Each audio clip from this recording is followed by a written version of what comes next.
The top stories tonight in Y News. Filipinos returning from countries with low COVID-19 cases and showing no symptoms of the infectious disease are no longer required to undergo quarantine and testing for coronavirus infection, according to the DOH. Around 4,000 OFWs are stranded in various quarantine hotels in Metro Manila, according to the Labor Department. And returning to manual encoding of personal data, one of the reasons for delayed swab test results of returning overseas Filipino workers. They're staying longer. While before they could stay only as long as 3 to 4 days, now they're staying already beyond 1 week. Drivers and operators of passenger jeepneys and buses will have the chance to receive subsidy from the government under the Bayanihan 2 law. And this scheme is performance-based. Magbibigay ng yung tinatawag na merit and demerit. Ibig sabihin po, kung maganda yung pagpapatakbo ng pampublikong sasakyan, meron pong kaakibat na merit yan.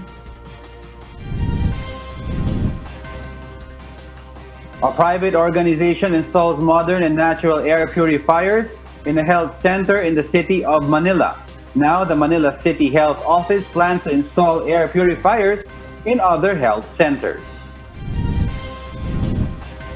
Canada is rolling over travel restrictions for another month. In the know, how can drinking alcohol harm a person's health?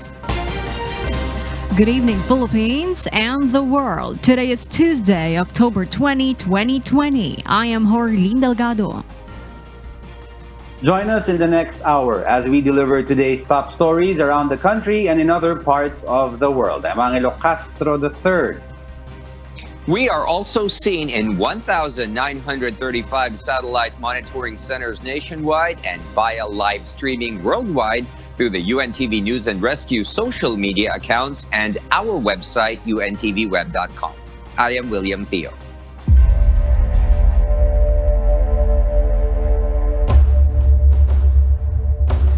First in the news, Filipinos returning to the country and are not showing any symptoms of coronavirus disease 2019 are no longer required to undergo quarantine and testing.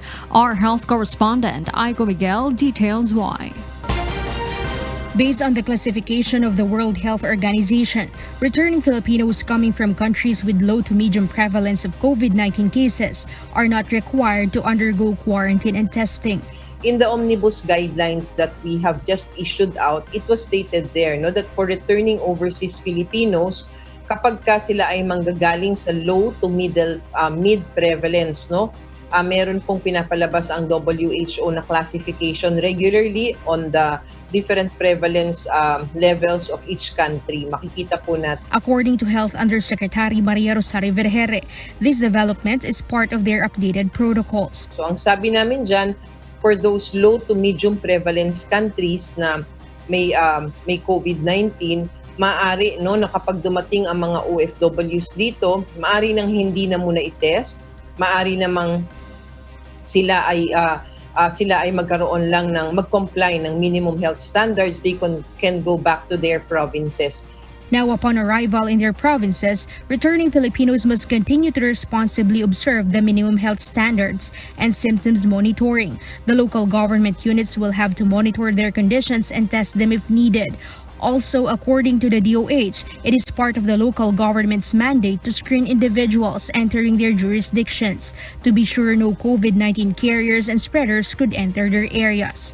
But whatever the local governments would require, for them to enter into their province, they have to comply. So halimbawa po, dumating ang isang returning OFW, tapos siya ay galing sa isang low prevalence area, maari po na isi-symptom check. Aiko Miguel, UNTV News and Rescue. We serve the people, we give glory to God. There are about 4,000 overseas Filipino workers stranded in various quarantine hotels in Metro Manila. Rosalie Cos tells us why. Labor Secretary Silvestre Bello III admits that as the COVID-19 test of the Philippine Red Cross for returning overseas Filipino workers have stopped, thousands of OFWs are uncertain when they can be together with their loved ones. This is despite the more than 100 accredited COVID-19 testing laboratories in the country that process the specimens collected from returning OFWs. According to the labor chief, since there are about 4,000 OFWs presently stranded in different quarantine hotels in Metro Manila, the government's expenses for their accommodation will also grow bigger as they stay longer in the facilities. Before, around 1,000 to 3,000 OFWs were sent home daily after their swab tests and quarantine period. Now the number decreased to just 300 per day. They're staying longer. Well, before they could stay only as long as 3 to 4 days. Now, they're staying already beyond 1 week. And that's our problem in terms of expenses and in terms of taking care of our OFWs. So this issue of payment is resolved, the better for our OFWs and the better for the finances of our government. Ang laking problema yan. The labor chief hopes for the immediate solution to PhilHealth's debt owed to the Red Cross because around 100,000 OFWs have yet to be repatriated until the end of 2020. Rosa Licoz, UNTV, News and Rescue. We serve the people, we give glory to God. The Philippine Coast Guard sees that returning to manual encoding of OFW's personal data causes a delay in the release of swab test results. Vincent Arboleda will tell us why live. Vincent, go ahead.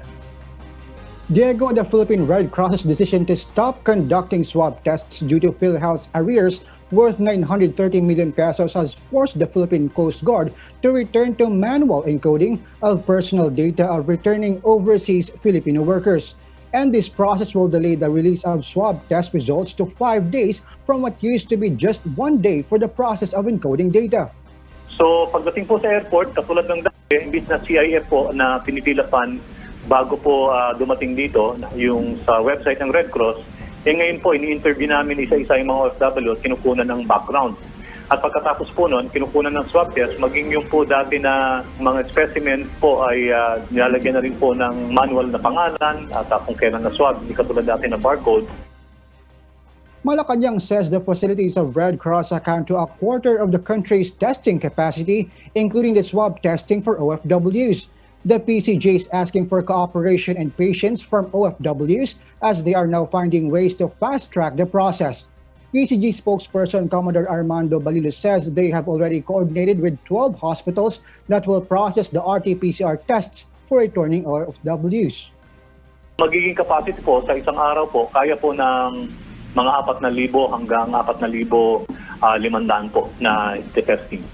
The PCG will also increase the number of personnel that will conduct the manual encoding to help lessen the delay. Commodore Balilo says the PCG might use new graduates coming from Mindanao, Visayas, and Masbate to augment in the manual encoding. Balilo adds they are doing what they can to return to an automated or electronic process. Diego? Vincent, I would like to know if overseas Filipino workers can still use or access the electronic case investigation form or ECIF when they do travel back to the Philippines. Well, Diego, as of the moment, the website for the ECIF for arriving passengers can still be accessed, but it will be useless on the part of the Philippine Coast Guard. The PCG advises returning OFWs to coordinate with the Coast Guard through their Facebook page. Commodore Balilo says they will be posting the updated guidelines for returning OFWs also on their Facebook page. Diego? Yeah, thank you for that report, Vincent Arboleda. Baguio City will intensify programs to fight COVID-19 as the pandemic is expected to last longer. This is despite the World Health Organization's vaccine allocation for second and third world countries. According to Baguio City Mayor Benjamin Magalong, it may take more than 1 year before a COVID-19 vaccine can be made available and before life can return to normal. For Mayor Magalong, the people's minds must be conditioned as we await the vaccine. He adds that local officials, including barangay captains, will play a vital role in the implementation of the new COVID response program. Your leadership is not about to go or not about going with the rising tide. We must be focused in getting around with it everything we have, constantly, consistently, and confidently. The new program includes the Information Education Communication or IEC campaign, dialogues and COVID-19 information dissemination in barangays which are potential hotspots, and a reward system for barangays that will comply with health measures. Baguio City's new program aims to promote behavioral change among citizens, especially within families, the basic unit of society, particularly how family members observe the health and safety protocols. Meanwhile, starting October 23 or this coming Friday, the summer capital of the Philippines will begin to receive tourists coming from Metro Manila, Cagayan Valley, and Central Luzon. This aims to help revive the local tourism sector and other industries. Tourists will be thoroughly screened. Leisure visitors are required to register online at Visita or Visitors Information and Travel Assistance and book their accommodations in designated hotels for monitoring. Visitors to the City of Pines will shoulder their own COVID-19 tests. Before a traveler pursues his journey to Baguio City, be sure to carry with you a negative confirmatory coronavirus test result. Just a reminder, only 200 visitors per day will be allowed entry into Baguio City.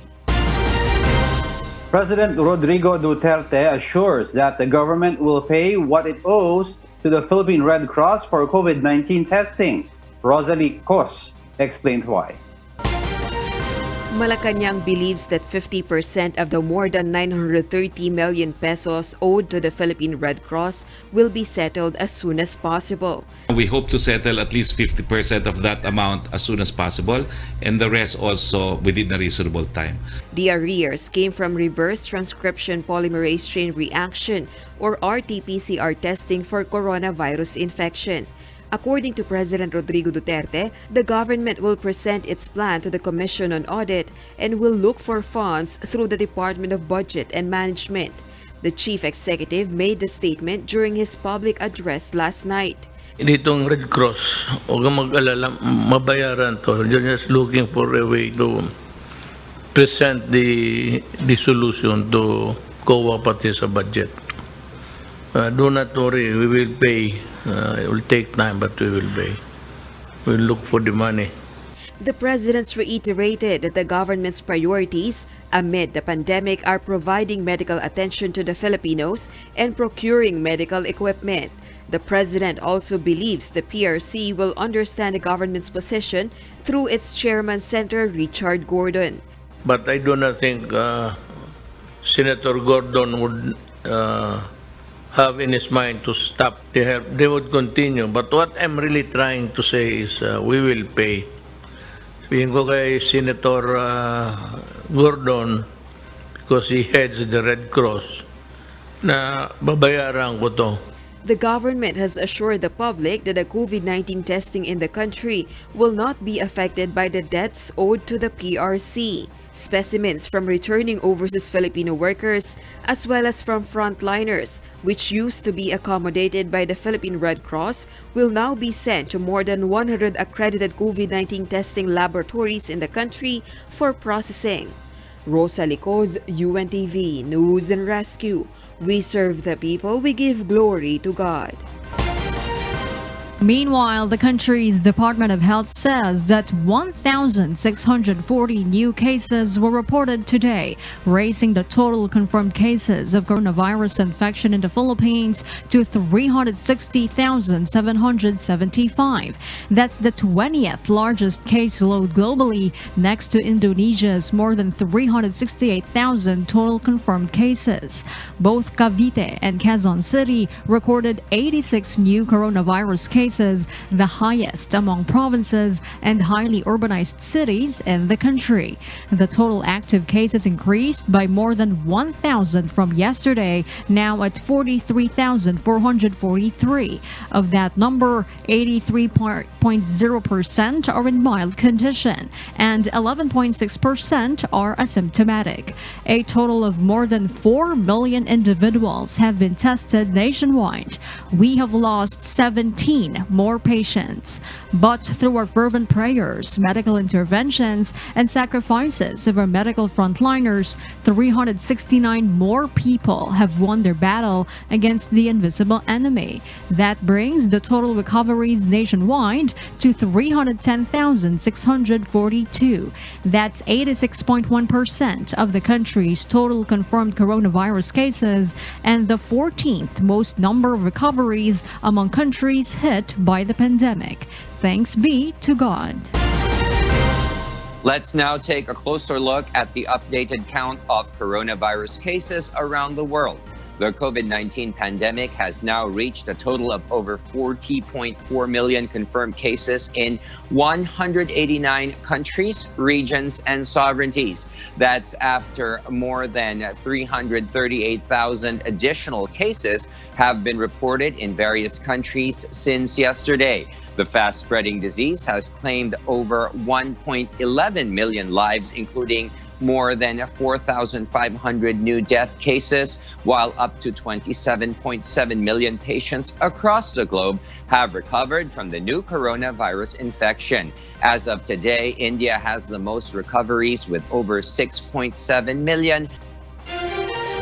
Labor Secretary Silvestre Bello III proposes to President Rodrigo Duterte to use the savings or standby funds of the government for the 13th month pay of micro and small enterprise workers. Rosalie Cos details why. Labor Secretary Silvestre Bello III reiterates that the 13th month pay of employees must be provided their employers on or before December 14. Although the pandemic continues and a lot of businesses are going bankrupt, the 13th month pay cannot be deferred and no employer shall be exempted. According to the labor chief, he proposes to President Rodrigo Duterte to tap the savings or standby funds of the government to subsidize the 13th month pay of workers in the micro and small business enterprises. We address this to His Excellency the President na kung maaari, kung merong makitang standby funds o savings, baka pwedeng i-subsidize yung at least yung micro and small business enterprises lang. He adds that around 3.5 to 13 billion pesos worth of funds will be needed to provide the 13th month pay of all affected workers in the micro and small business sector. The Labor Secretary also reveals that some financial institutions are offering soft loans without any collateral for the 13th month pay of workers to micro and small business enterprises, including the Small Business or SB Corporation, a government financial institution attached to the Department of Trade and Industry, and the Rural Bankers Association of the Philippines. Rosalie Cos, UNTV News and Rescue. We serve the people, we give glory to God. Drivers and operators of passenger jeepneys and buses will have the chance to receive subsidy from the government under the Bayanihan 2 law. And this scheme is performance-based. Joanano tells us why. The Land Transportation Franchising and Regulatory Board is set to release the subsidy for public utility vehicle drivers and operators under the Bayanihan Law 2 next week. However, this will be done through net service contracting. Under the scheme, the government will provide payouts for public transportation service where the operators and drivers are given performance-based subsidy based on vehicle kilometers traveled and compliance with agreed-upon performance indicators. The release of payouts are scheduled weekly. Fares collected will go to the driver and operator, but they will receive performance-based subsidy from the government to cover parts of their operational cost. Magbibigay ng yung tinatawag na merit and demerit.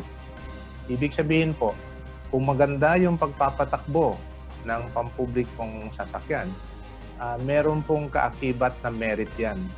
Ibig sabihin, may dagdag na ibibigay na ayuda. In the opposite, pag meron ding mga violations o kakulangan sa pagpapatakbo ng public transport, for example, kulang sa oras o kulang sa kilometrahe, o kaya merong mga sakuna, for example, that will form part of the demerit. Ibig sabihin, there would be a reduction of the benefit that will be given to them. According to the LTFRB, the amount of subsidy is 11 pesos per kilometer for traditional and modern jeepneys and 23 pesos and 10 centavos per kilometer for public utility buses. Example, a traditional jeepney that runs within a 4-kilometer route and makes 4 turnarounds a day, the government will provide more than 1,200 pesos per week. The LTFRB will monitor the performance of drivers and operators through a third-party system manager. The subsidy program will cover around 30,000 PUVs and will run until December 2020. Joan Nano, UNTV News and Rescue. We serve the people, we give glory to God. A private group installs modern and natural air purifiers in a health center in the city of Manila. Now, the Manila City Health Office plans to install air purifiers in other health centers. Asher Cadapan Jr. tells us why. The week-long cleanup program of the Junior Chamber International or JCI Manila continues with another groundbreaking project today. The leadership organization installs high-technology air purifiers, automated sanitation booth, misting equipment, and hanging plants in Vitas Health Center in Tondo, Manila. So yung mga nilagay namin dito, una pagpasok pa lang nila, sa sanitize kagad sila pagpasok sa fully automated machine namin, and then may temperature check tayo dito, sanitation equipment. Yung mga nilagay po namin dito na LIFA air purifiers, it purifies the entire clinic. Hopefully, maging virus-free tong Vitas Health Clinic para tuloy-tuloy yung pag-support nila sa 10,000 families here. Amid the COVID-19 pandemic, maintaining a safe, breathable air in and out of Vitas Health Center is important as it serves a total of 8 barangays in the city. Almost 20 to 30 patients po a day ang kinikater po natin. Ngayon, importante po talaga na ang hangin ay malinis at hindi mahahawa ang ating mga pasyente habang nag-iintay bago ma-check up, bago mabakunahan, bago makakuha ng gamot. The Manila City Health Office expressed its gratitude for the significant milestone in protecting their constituents who seek help from the health center. Very important po ito, napakahalaga. Pagpasok pa lang, magdi-disinfect ka na, bukod pa sa face mask, face shield mo. At the same time, dito yung working place mo, feel safe ka, panatag ang iyong kalooban. So kung panatag ang kalooban, magandang serbisyong mabibigay mo. It brought inspiration to City Health Officer Dr. Arnold Pangan to implement the same system to all other health centers in Manila. Napakagandang ehemplo po ito. At dahil po sa pagkakataong ito, tutularan po namin ito.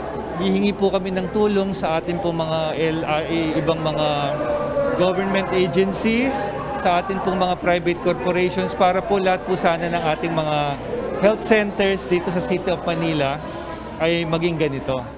Asher Cadapan Jr., UNTV News and Rescue. We serve the people, we give glory to God. And as the country eases quarantine restrictions and majority of business establishments are allowed to resume their operations, the Department of Trade and Industry, or DTI, approves the conduct of mall-wide sale. Joan Nano tells us why. To revive the country's economy, mall operators are now permitted to conduct sale as anti-COVID restrictions are further relaxed. Payagan uli natin para ma-re-stimulate uli yung dami ng tao sa mall dahil nakita din natin as we reopen, hindi ganun kadami pa rin yung mga customers, yung mga pupunta sa mall. So isa rin hong panghikayat uli para sumigla yung ekonomiya ay buksan uli natin or payagan natin itong mga paggagawa ng mga sale, mall-wide sale or whether sa isang tindahan. As of now, around 95% of various sectors have resumed their operations after the 7-month lockdown according to DTI. Meanwhile, several manufacturers of holiday season products are requesting for a price increase due to high cost of raw materials. But this will be subject to the approval of the DTI's Consumer Protection Group. Wide po yung range na hinihingi nila from less than 1% to about 3%. Every year po talaga may mga brands na nagre-request ng mga price adjustment to cover for yung increases in cost nila. Ito po ay naaral ngayon ng ating Consumer Protection Group. At kung reasonable yung mga increase at kung hindi man ay binabawasan kung ano man increase ang hinihingi nila. Also, some manufacturers of canned goods like sardines and canned meat are requesting for a price hike. Joanano, UNTV News and Rescue. We serve the people, we give glory to God. A UST study conducted in Singapore has found that virgin coconut oil lowers the COVID-19 virus count in a patient. A clinical trial of VCO in COVID-19 patients is also under a statistical analysis. Ray Pelayo reports why.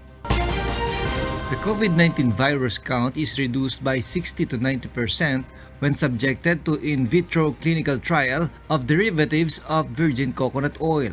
This was the result of a DOST-funded study conducted in a laboratory in Singapore, according to Department of Science and Technology Secretary Fortunato de la Peña.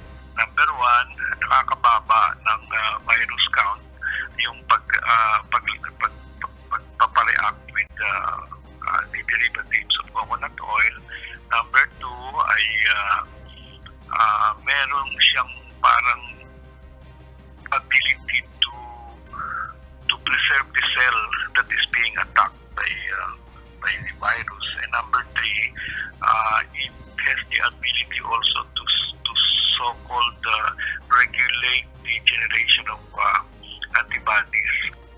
Secretary de la Peña adds they are waiting for the statistical analysis of the clinical trial of VCO tested in 56 symptomatic volunteers in a hospital in Laguna. The fact na nakauwi silang lahat, bumuti na, magandang indication. Of course, di natin alam pa kung yung mga bumuti yung ba yung nakatanggap ng VCO. Meanwhile, the VCO clinical trial in moderate and severe COVID-19 cases is delayed because less patients in this category are admitted in Philippine General Hospital where the trial is being conducted. Ray Pelayo, UNTV News and Rescue. We serve the people, we give glory to God. Now, here's a glimpse of what's the weather like in parts of the country. Tropical storm Pepito has slightly intensified as it increases its threat over Aurora province. State Weather Bureau Pagasa says as of 8 p.m. today, Pepito was forecast to make landfall over the coast of Aurora between 8 and 11 p.m. tonight. It will then move generally westward while traversing the Luzon landmass and emerge over the West Philippine Sea tomorrow morning. This tropical cyclone may exit the Philippine area of responsibility on Thursday morning or afternoon. After crossing the landmass of Luzon, Pepito is forecast to intensify and may reach severe tropical storm category by Thursday. Hazards affecting land areas tonight through tomorrow morning. Pepito will bring moderate to heavy rains over central Luzon, Mimaropa, Camarines Norte, Quezon, Nueva Vizcaya, Quirino, Isabela, mainland Cagayan, La Union, Pangasinan, and Benguet. Light to moderate with at times heavy rains will be experienced over Metro Manila and the rest of Luzon, Western Visayas, Zamboanga Peninsula, and in Bangsamoro. Flooding, including flash floods and rain-induced landslides, may occur during heavy or prolonged rainfall, especially in areas that are highly or very highly susceptible to these hazards. After 7 months in the hospital, former PNP Comptrollership Director Major General Jovic Ramos has died. General Ramos was one of the PNP officials on board a PNP helicopter that crashed in San Pedro, Laguna in March. Lea Ilagan reports. The Philippine National Police confirms that former PNP Comptrollership Director, Police Major General Jose Maria Victor Ramos, also known as Jovic Ramos, died at past 12 a.m. today. PNP spokesperson Police Colonel Ismael Yu says the PNP mourns the death of Ramos and extends condolences to the Ramos family and to the Philippine Military Academy Sinagtala class of 1986. PNP Chief Police General Camilo Cascolan also extends his sympathies to the PNP officers and personnel who are mourning the passing of Ramos, who fought a long, hard battle due to serious injuries he sustained during a fateful helicopter accident after takeoff in San Pedro, Laguna on March 5 this year. Aside from Ramos, General Cascolan's mista, former PNP Chief Police General Archie Gamboa, and former Directorate for Intelligence Police Major General Mariel Magaway were also on board the helicopter. Magaway also sustained serious injuries but was able to recover and then discharged from the hospital in May. Former PNP spokesperson Police Brigadier General Bernard Banac, Gamboa's aide-de-camp Police Captain Kevin Gairamara were also injured in the helicopter crash. The pilots, Police Lieutenant Colonel Ruel Zalatar and Rico Macawili, and crew member Police Senior Master Sergeant Louis Estona are now facing criminal investigation over the incident. Pilot in command Zalatar was charged with an administrative case of grave misconduct or reckless imprudence resulting in serious physical injuries, multiple less serious physical injuries, and damage to property under Article 365 of the revised Penal Code before the Internal Affairs Service on September 2, 2020. As to the criminal liability, the case is still subject for review of the Office of the PNP Chief. Zalatar was also the pilot of Bell 429 during a missed flyby at the 117th PNP anniversary in August 2018, wherein a TV monitor at the Camp Crame Grandstand fell and injured 3 people. According to General Cascolan, the remains of Ramos have been cremated. Cascolan adds Ramos will be accorded full honors befitting a police general. Ramos was set to retire on November 25th this year. Police Major General Emmanuel Licup is now the PNP Comptrollership Director. Leia Ilagan, UNTV, News and Rescue. We serve the people, we give glory to God. A former immigration official tagged as one of the alleged masterminds of the controversial Pastillas bribery scheme has denied the accusations. Former Deputy Commissioner and Port Operations Division Chief Mark Red Marinas physically attended today's Senate committee hearing where he denied the claims of whistleblowers Alison Chong and Jeffrey Dale Ignacio. Marinas served as the Port Operations Division Chief from 2016 to 2018, who was in charge with the operations of 11 international airports in the country, including NAIA. I'd like to deny the allegations of Mr. Ignacio that I'm the one and I'm the mastermind of this Pastillas scheme. Marinas confirmed the revelation of Ignacio in the previous hearing that they had a meeting on September 8 with the immigration officers allegedly involved in the scheme who were about to face charges from the National Bureau of Investigation before the Office of the Ombudsman. But he denied the statements of Ignacio about what he said during the meeting. Ano po yung ibig sabihin ng sinabi nyo na dapat matapos ang kaso bago mag-filing ng Certificate of Candidacy? Dahil magkakaproblema pag nanalo ang kabila.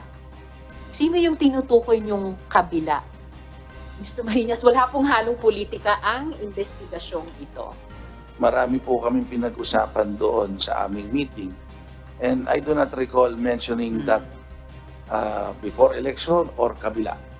Bakit hindi po na-mention yung ibang sinabi ko na para sa kabutihan naman ng bawat isa? He also denied having any connection inside the office of the Ombudsman, saying that he has never been to the office. The NBA Special Action Unit said they have already requested the logbook and the CCTV footages at the office of the Ombudsman.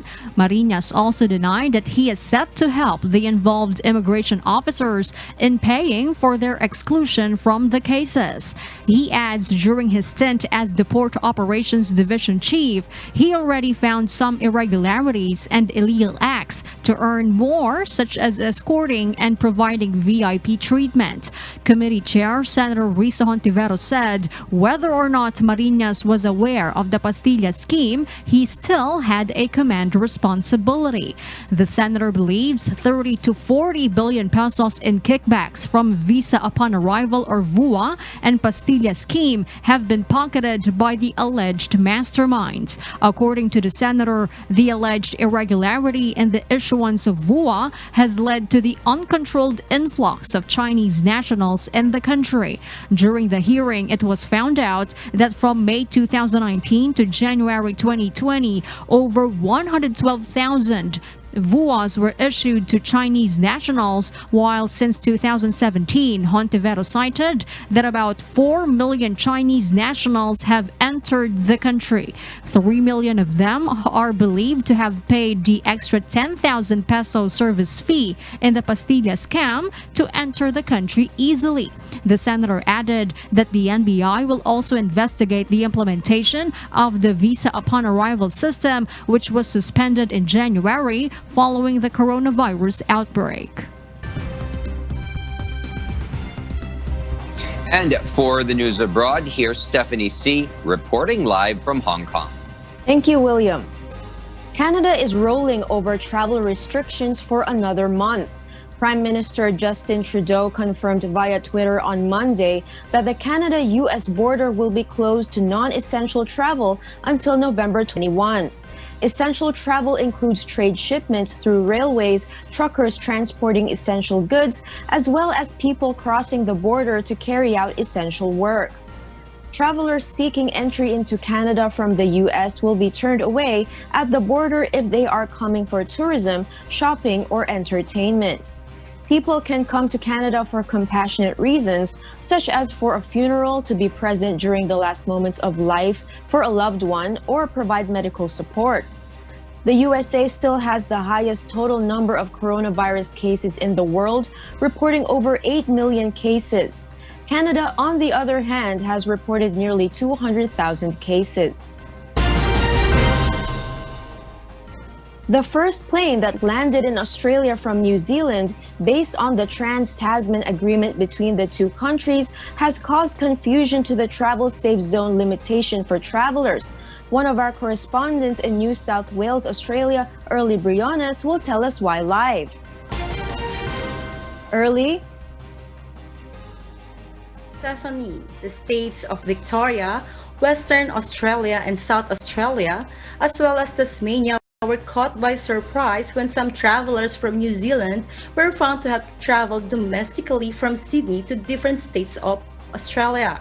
The existing Trans-Tasman Agreement was only meant to include New South Wales and Northern Territory as part of the Trans-Tasman Travel Safe Zone. 65 international travelers from New Zealand ended up in Victoria after traveling from Sydney to Melbourne.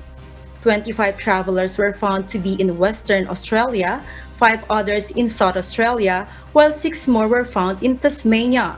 Those states are not part of the travel safe zone as agreed in the Trans-Tasman Agreement.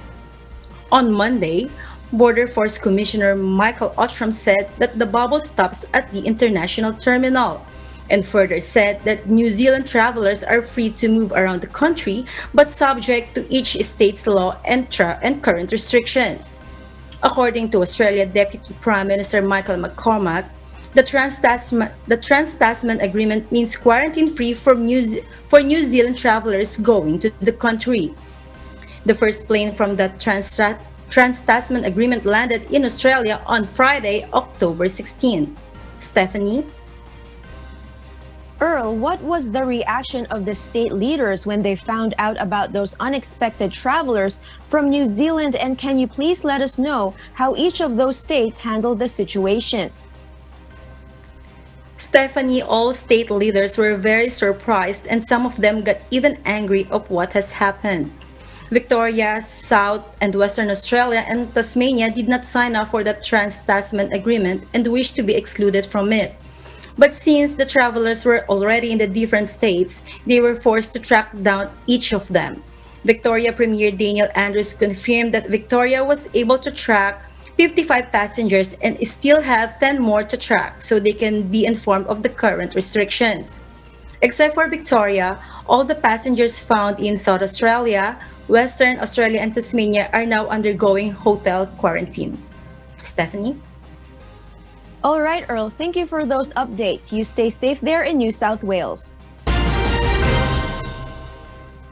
One new community case has been confirmed in New Zealand, 3 weeks after the last COVID-19 community case. Joining us tonight is one of our correspondents in New Zealand, Iya De Vera, to tell us why live. Iya? Stephanie, a new community case of COVID-19 was reported on Sunday by the Director General of Health, Dr. Ashley Bloomfield, here in New Zealand. It has been 3 weeks since the last community case in the country when a man working on a port as a marine electronics engineer has been tested positive on October 16. Prior to his positive coronavirus result, the man had 4 negative results from the regular screening tests. The man worked on a ship in Auckland on Monday and Tuesday, then traveled to Taranaki on Wednesday to work for another ship. As part of safety and precaution, the man wears personal protective equipment or PPE while working on board. Authorities will continue to investigate the source of the infection, but Dr. Bloomfield said that the most likely infection or the source of the man's infection is a ship that he worked on in Auckland on the 12th and 13th of October. Let us hear more from Dr. Bloomfield's COVID-19 update.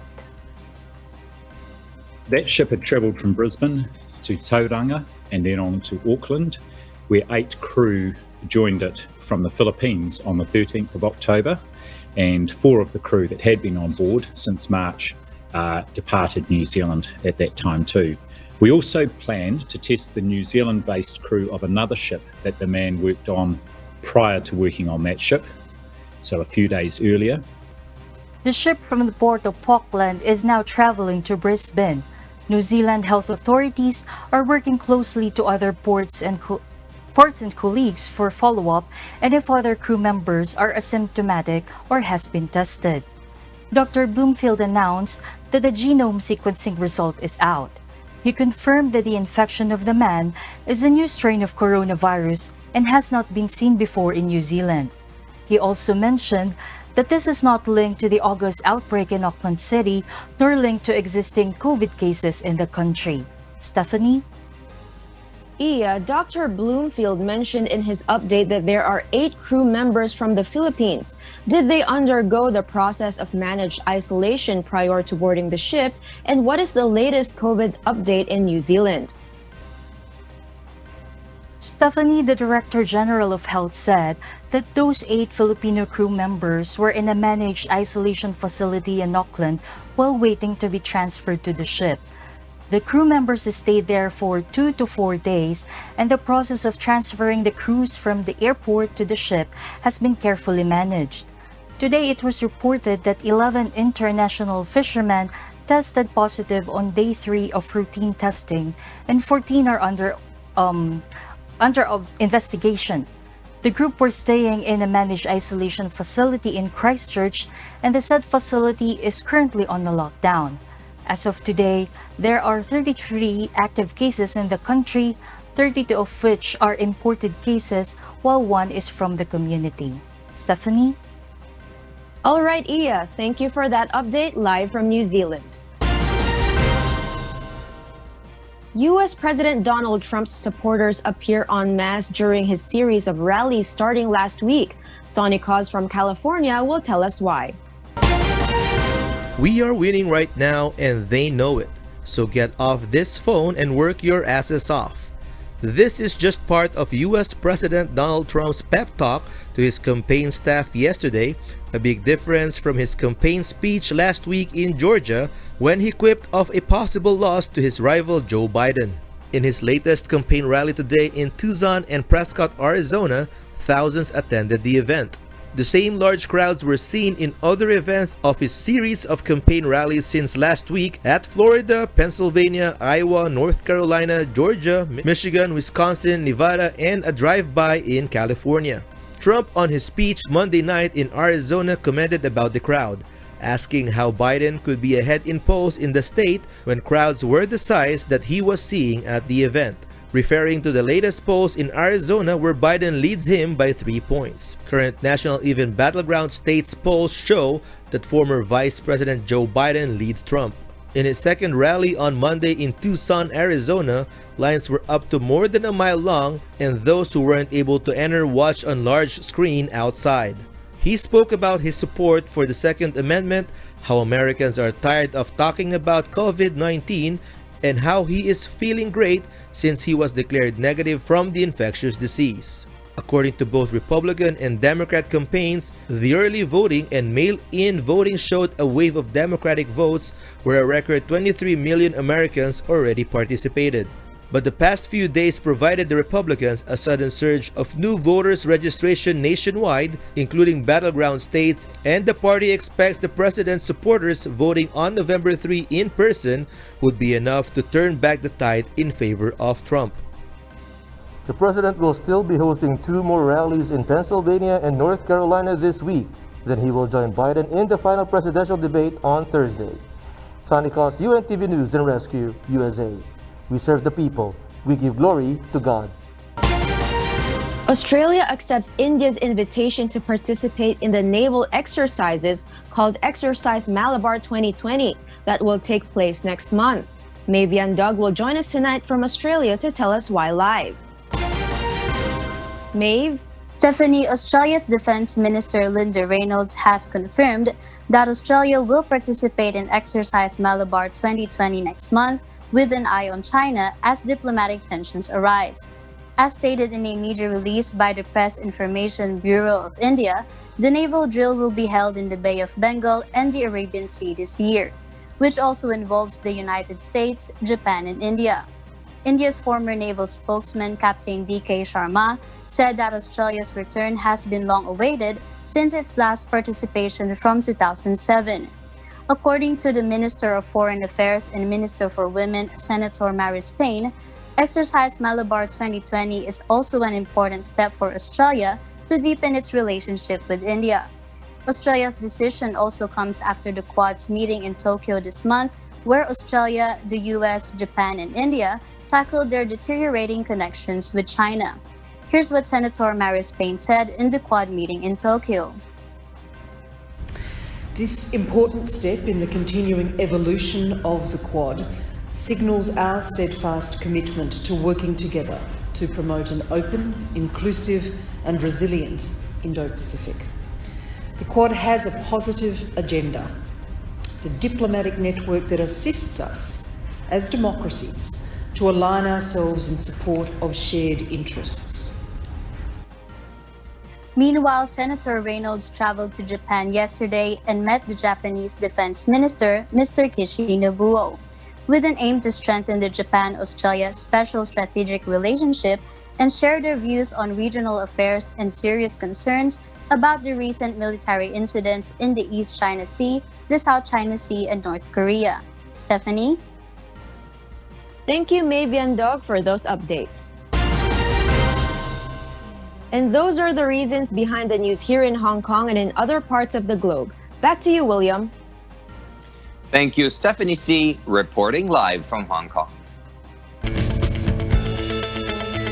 Many believe that drinking a small or moderate amount of alcohol is beneficial, but experts disprove this belief, saying there is no safe level of alcohol consumption. Ray Pelayo reports why. Myth na yung sinasabing moderate alcohol drinking can actually prolong survival dahil sa pagtaas ng good cholesterol. Hindi na po totoo mga kababayan. Filipino physician, preventive health education and health reform advocate Dr. Tony Liachon used to believe that alcohol actually brings benefits to the health. He has been a cardiologist for 35 years, but he stopped advising his patients taking even a small amount of alcohol 5 years ago. Number 5 yan sa checklist ko. No alcohol drinking. Dati yan, may moderate. Ngayon, hindi ko na. Nilagay ko na yan number 5 para hindi magkamali ang tao. Nilagay ko stop alcohol drinking. Based on study published by a medical journal, The Lancet, published in August 2018, there is no safe level of alcohol consumption. Instead, it causes diseases like cancer. Lifestyle medicine and nutritionist dietitian Dr. Dex Macalintal meanwhile emphasizes that alcohol also increases the risk of developing breast cancer. Alcohol actually can increase estrogen levels. And then the studies vary, but mas maganda, we are on the safe side. A drink a day, no? A drink a day can increase increase the breast cancer risk by 10%. So, ibig sabihin, nag-exercise ka, tapos uminom ka naman ng alcohol. Tapos, a drink a day gives you 10% risk. So, yung 18% mo na sa exercise, ay nabawasan na rin yun. Plus, yung mga vices natin, like for example, yung smoking. Dr. Liachon notes that drunk driving is also one of the leading causes of accidents in the country. Drinking alcohol, he adds, eventually results in various diseases. Kung everyday mo gagawin yan, magka-apektuhan mo yan. Magkakaroon ka ng development ng dilated cardiomyopathy, lalaki ang puso mo. And then number 2, magkakaroon ka ng fatty liver, alcohol fatty liver, and then liver cirrhosis, and then cancer. Liachon further says that the argument was the basis for the tax increase in alcohol. The expert, also the former special advisor of the National Task Force COVID-19, reminds the public that drinking alcohol weakens the immune system. It may also compromise health, especially this time of pandemic. Pag uminom kayo ng alak at wala kayong ginagawa sa bahay, hihina ang inyong resistance, lalo kayo magkakasakit. So don't ever do that. Ang gawin nyo have a healthy lifestyle in this time of crisis. Another study finds that stopping drinking alcohol may add 10 to 15 years in a person's life. Ray Pelayo, UNTV News and Rescue. We serve the people. We give glory to God. Some members of the academe believe that a global mission to achieve clean air is possible through policy interventions revamp. Jovic Burmas tells us why.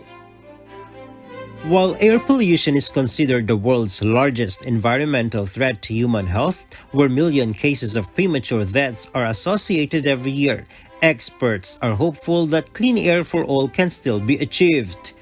This, according to the new study published in the Philosophical Transactions A journal of the Royal Society, a fellowship of the world's most eminent scientists with headquarters in London. WHO's guideline values for PM2.5, even below the current level, can cause negative health impacts, is often considered unattainable, especially in developing countries. The study, which forms part of a series of academic papers, examined past economic growth, technological development, and environmental policy interventions, all key determinants of air pollution and their impact to the future in different world regions. The authors found in an integrated perspective that by combining different policy areas beyond air pollution, clean air around the world is still achievable. Marcus Amen, lead author and program director of Air Quality and Greenhouse Gases at the International Institute for Applied Systems Analysis in Austria, explains policy interventions were instrumental in decoupling energy-related air pollution from economic growth in the past, and further interventions will determine future air quality. Amen adds that a portfolio of ambitious policy interventions could bring ambient PM 2.5 concentrations below the WHO air quality guideline in most parts of the world. The authors emphasized, however, that none of these policy areas alone can deliver clean air. Thus, coordinated interventions and enhanced political will are required across sectors for global sustainable development. Jovic Burmas, UNTV News and Rescue. We serve the people. We give glory to God. And those are the reasons behind the news, October 20, 2020. I am Harleen Delgado. Reasons we deliver to you as they unfold. I'm Angelo Castro III. Because we need to know, we will always ask why. I am William Theo. We serve the people. We give glory to God.